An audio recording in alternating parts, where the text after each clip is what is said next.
John Forbes Nash Jr. is one of the most brilliant minds of his time. While most prepubescent boys were playing video games and teasing girls, John Nash was designing science experiments in his room. He took many college classes while still in high school and enrolled in Carnegie Institute of Technology upon graduating.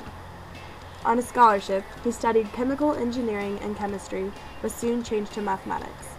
He graduated 3 years later with both a bachelor's degree and a master's degree.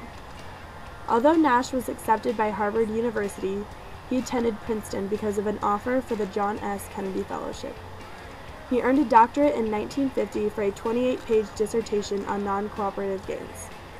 In 1951, Nash went to MIT as an instructor.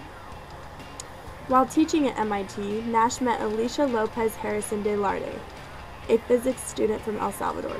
They married in 1957. 2 years after getting married, Alicia, while pregnant, involuntarily admitted Nash into a mental hospital. They divorced in 1963, reunited in 1970, and then remarried in 2001. While Alicia was pregnant, Nash began showing signs of extreme paranoia.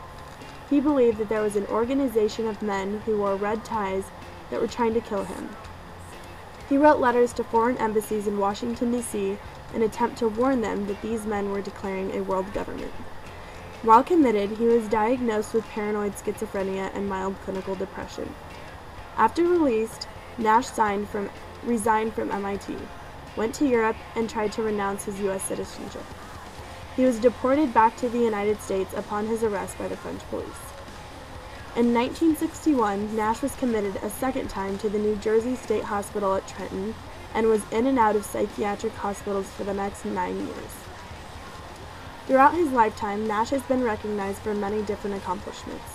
He was awarded the John von Neumann Theory Prize, the Leroy P. Steele Prize, and the Nobel Memorial Prize in Economic Sciences.